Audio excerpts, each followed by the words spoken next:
friends, this is Marilyn from Tarot Clarity. Just a few minutes ago, but for you it'll be yesterday, I pulled out my Rolla Nordic Tarot deck, and I failed to mention what her name was. Rolla Nordic was a pseudonym, and her real name was Muriel Doris Berolfsen, and her birth surname was Baker. She lived to be darn near 100 years old, and she died until 1995, and she, of course, created the deck. I think my cards on the side are stamped 1980, but the booklet that came with it that she wrote was published in 81. So the deck itself might have been published in 80, but it was maybe published and, put out together with the booklet in 1981.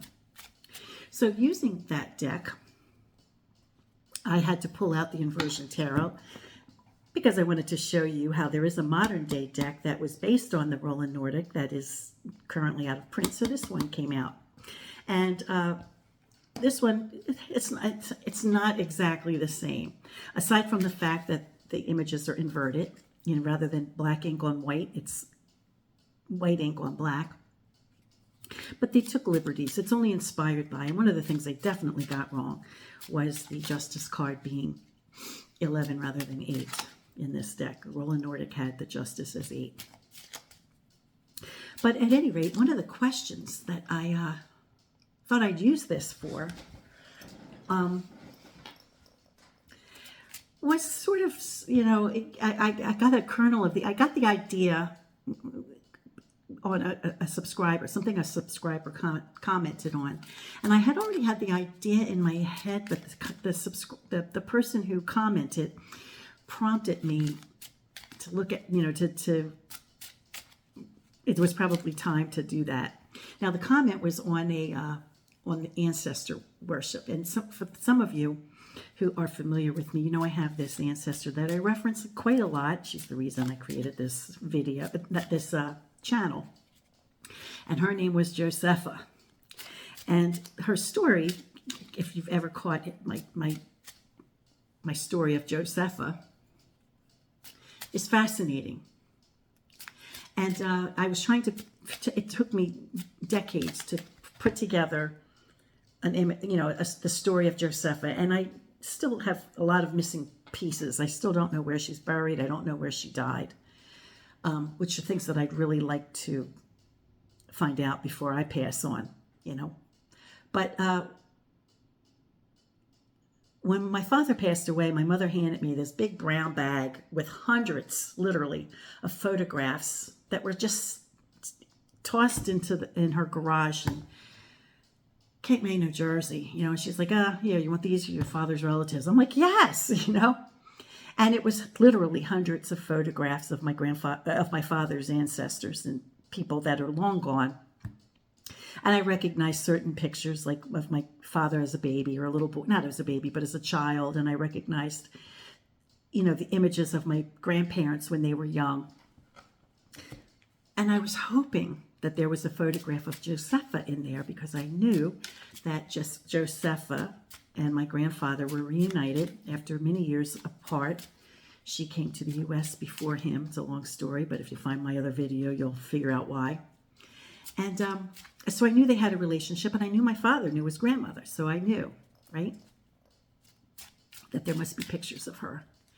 And the only clue I had to her physical appearance was that my father would say that my sister looked a lot like her.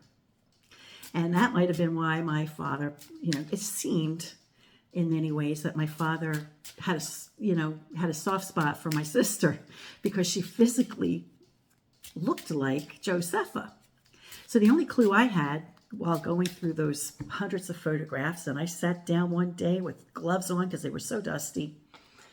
I didn't sit down for one day. I sat down for many days, many, many, many days, and on multiple days just started the whole process over again, looking for somebody who looked like my sister.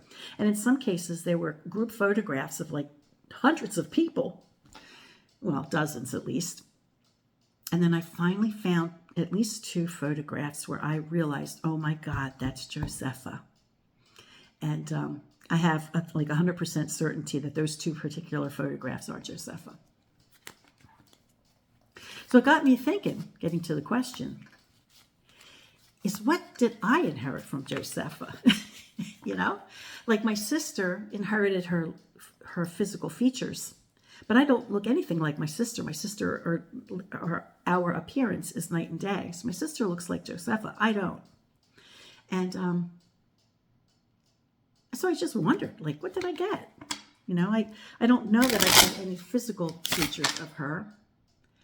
Now, the interesting thing in going into this, it is true that after I was reading tarot for about 20 years, you know, in the 1990s, you know, I discovered at some point my father slipped casually. Oh, well, my great, you know, because I kept the secret from my father that I interpreted tarot cards because I figured he would, you know, not like that.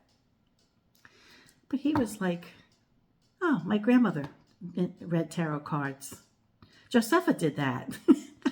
And, you know, so I was like, really? I had been reading the cards for about 20 years. I kept it from him all those years, only to learn that he had no problem with it because his grandmother did that.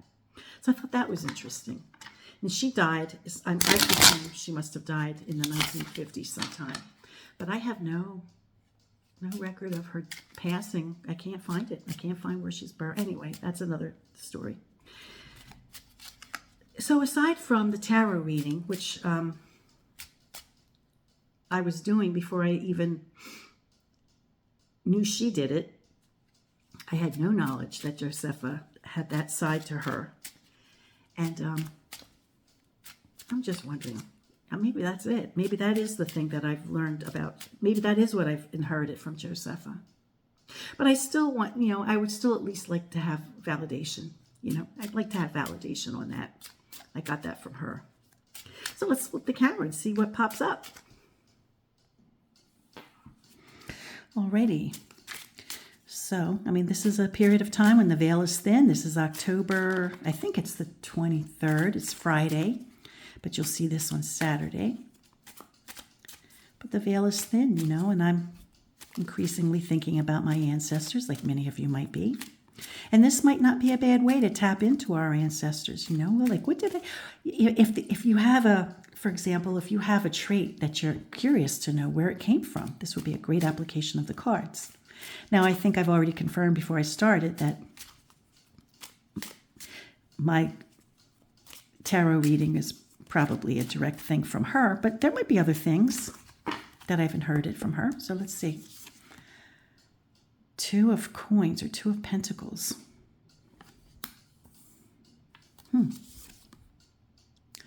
The world.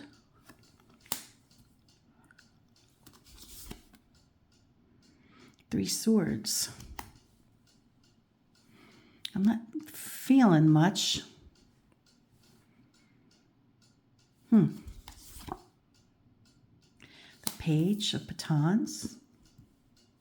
Front and center of the core 9. Throw me a bone, universe. Ah, the star.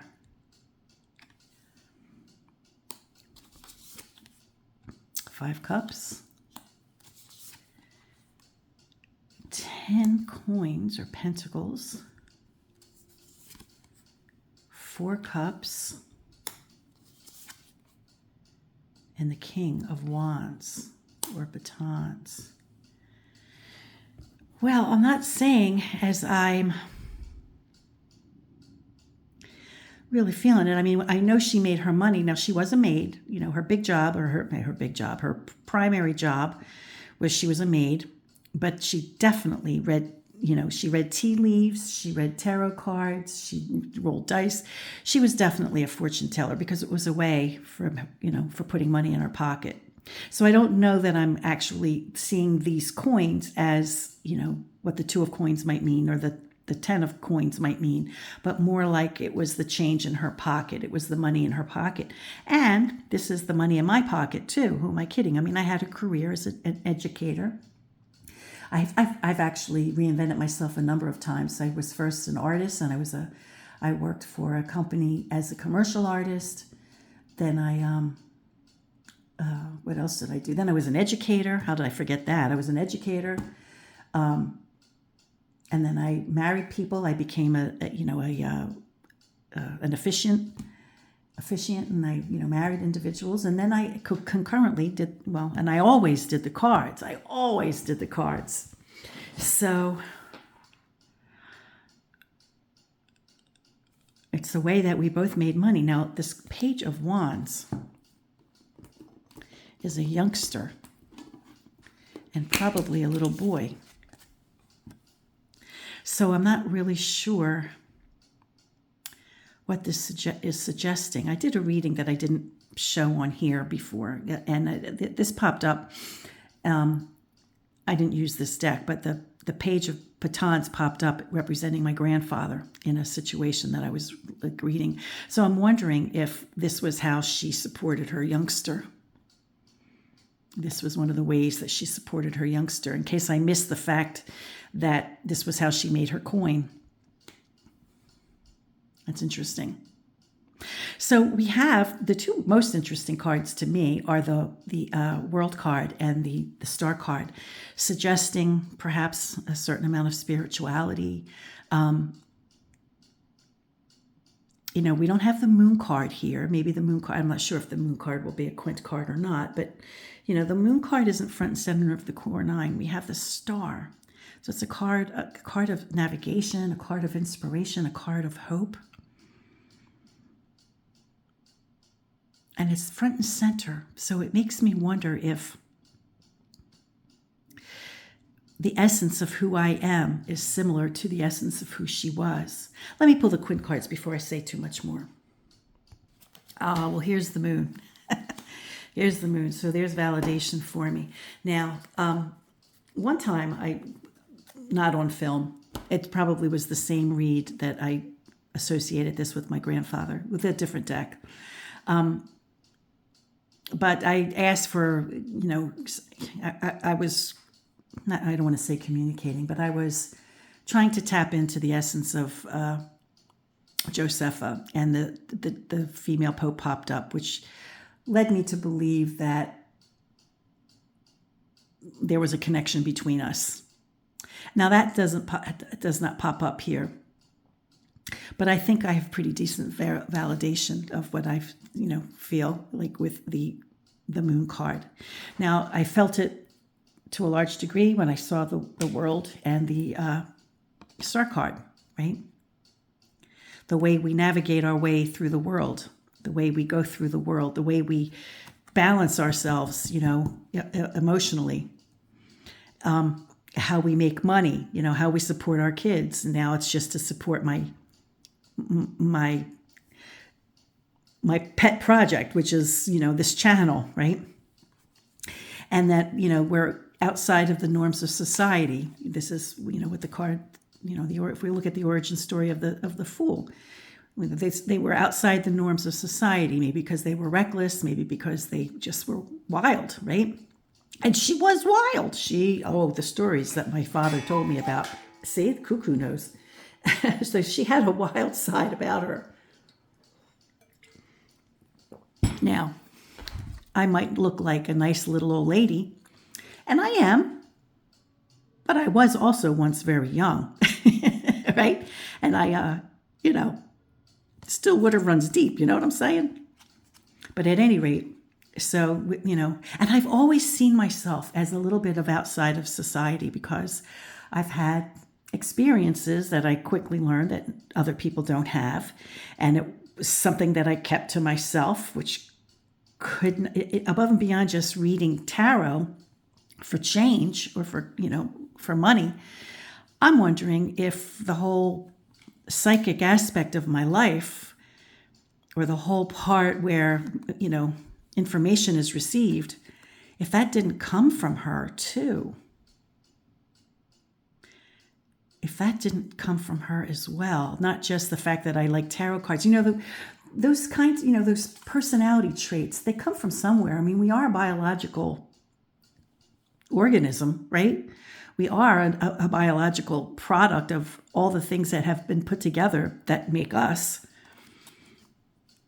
And, some people have red hair and some people have certain sensibilities and some people have webbed toes and, all these things come from someplace.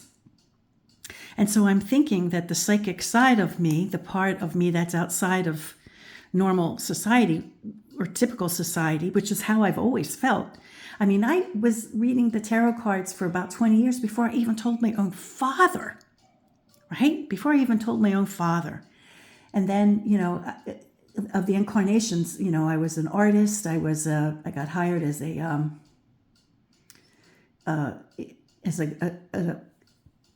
commercial artist for a large corporation. Then I worked for smaller companies in the capacity of an artist.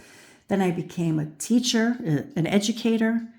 Then I eventually went from elementary education to becoming like an art teacher. Then I became an officiant where I married hundreds of couples. And then now, and all along from the get-go, from the jump, I always interpreted tarot cards. I don't know why I'm holding this card. I always interpreted the cards. That was the one constant in my life, was that I always interpreted the cards, no matter how many times I reinvented myself. I don't know why I went off on that diatribe. There was probably a point I was about to make, and now I don't remember what it was. Oh, because I was always on the outside. I had to have all these. I felt like I had those other jobs or those other, because this isn't like the 1900s France. I mean, I just couldn't say, hey, I'm a fortune teller. It was like kind of the thing that was done on the dance. And I don't even see myself as a fortune teller, but that's how people like me are perceived, right? So it was always something I felt like I had to put on the down low. So that is how I'm connected to her, I think. We have that same kind of spirituality, this whole row. It puts us at odds with, it just puts us at odds emotionally. You just don't feel like you fit in. Interesting. Now, this row, aside from, coinage, right? Then we have the stability of well, here we go. I learned, and I don't know how she felt, but I learned, from an early age, when I first saw these cards on television. I was 10 years old. I saw the one J.J. Swiss on TV. I've discussed it at length in other videos. And I became enchanted, and I never forgot what that deck looked like, or, those cards, whatever they were. I just was like, whoa. And then one day, years later, like I was 17 by then, so it was like 7 years later, I knew it as soon as I saw it. There was a deck of one J.J. Swiss sitting on a shelf at a Spain's or Spencer's gift shop. I don't remember what it was. I saw it. I recognized it immediately. And I had gone to the mall to buy myself an album. I turned around. I spent my money on my record. Excuse me. I spent my money on the deck of cards, And then from that point forward, I've just been doing the cards. I've just been interpreting them. Now, I may have been attracted to them because I'm an artist, right? When I was 17, I began I went to professional art school, and so I probably was enchanted by them because of the art, right? But as it turned out, I learned that by using the cards, I was able to channel and control the chatter that came in. Because as a little kid, I was like seeing things nobody else saw. I was hearing things nobody else saw. Through, I even to this day, to a lesser degree, I experience things that other people don't. And I just learned that by using the cards, I'm able to control the chatter. And I put up boundaries. And I've discussed this in other videos, but I have almost 1,000 videos, so you really have to go through them to find them. And I'm talking about videos that I probably did years ago. But, for me, tarot became the boundary, my deal with the universe, that if somebody wants help with something, rather than have me be overwhelmed by experiences, let me just put it through the cards. If I want to know the answer to something that goes beyond this realm, just let me deal with it through the cards. And it really has helped a lot. This guy could be my dad. I don't know if it is. I don't know who else it might be. It could just be the fiery energy. I mean, it could just be an aspect of myself fiery energy. Like sometimes I get myself worked up. I might look like a mild-mannered grandmom, but those of you who've been around for a while, now you saw the side of me that gets political sometimes, you know, and sometimes that side needs to get tempered. And she might have been fiery because the stories that my father says about Josefa, yeah, she got worked up. She definitely got worked up. And from what I've been told. And she might have had, you know, I might have inherited some of that, like a political fever, you know. She was definitely an outcast. She had to leave Spain because, you know, she was destitute when her partner died, who was the father of my grandfather. She was definitely outside of the norms of regular society, for sure. And, you know, her passion, maybe I've learned to control her passion a little bit. Or maybe I just have the same amount of passion and being able to squelch it as she had. But I don't know. I'll never know, maybe. But, you know, the lineage of receiving it, you know, through stories, you know, came from my father. So, and he, my dad, definitely, now he didn't read cards, but he suppressed that aspect of himself. And I know for a fact that my father was into this kind of stuff. Was into it, you know, by the books he bought and sometimes the like documentaries he would watch or the movies he would watch. I read all of them and I watched them with him, you know, like he definitely had a penchant for this kind of stuff. And actually later in his, you know, by the time he was like in his maybe 40s or 50s, he became a hypnotist. Excuse me, I'm taking a sip. He became a hypnotist and he began with a very small group of people, you know, doing like regression, like hypnotism for past life's experiences. And it was really on the down low. In fact, I didn't even know he was up to that until one day. I was a teenager, about 15 years old. And he went out once a week to this group. You know, he had his group. And one day my mom and I were not getting along. And he just looked at me and he said, Pooh. He always called me Pooh. Pooh, you want to come with me tonight? And I was like, yes, get me out of this house. So I went with him. And that's when I found out that what my father was up to. And, you know, he was, you know, using his interest and his skill in helping people connect with either past life experiences or just on their psychic side, receiving information from, I forget exactly, because I was like, what? It was all new to me. But I think it might have been past life, like that particular night that he was helping people do that. And I wasn't privileged because I wasn't in the room with them. I just knew that's what he was doing. And then, so it was really interesting. It was really interesting. So that it was definitely something that passed down to him. Now we have the World card up here, which I haven't really addressed.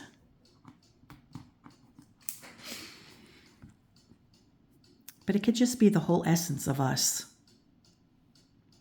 you know, because it does fall above this card. How we navigate our way through the world, how we perceive the world, how we feel outside. There's a lot of, now there is this one too, but there are, and then we do have a 2 and a 4. So it's our calming mechanism, perhaps, like I mentioned, like calm down the chatter. But there is an unease, you know, and then there is the sense that we don't belong. And there is the sense of like the passion. I mean, the reason for this read is how do I relate to her or how do I connect to her? And I get it from my dad, which was her grandson. But then this is like the passion and then kind of putting a lid on the passion. because I can be mild, meek little grandmom. But, I get political too. I get like really worked up over those things. And I think there's probably a decent chance I get it from her, because I don't think I got it from anyone else that I know of in my family. My mother's father was political, but he didn't get worked up. He was just like, he knew politics, and he was very well read and involved, and he definitely understood what was going on in the world, as was my father. My father definitely knew what was going on, but they weren't like passionate where they got all worked up, Like I get worked up. And from what I understand from the little stories that trickle down, Josefa was somebody who got herself worked up too, which is probably why she found herself on the fringes of society, if I'm just saying. Anyway, this was a good validation read for me. Until next time, friends, peace, stay well, be brave, and be kind. And feel free to do stuff like this for yourself. Is there an elusive grand ancestor that you had and you want to understand, like, what part of that person did you inherit? This is a great idea, I think. Peace, stay well, be brave, and be kind.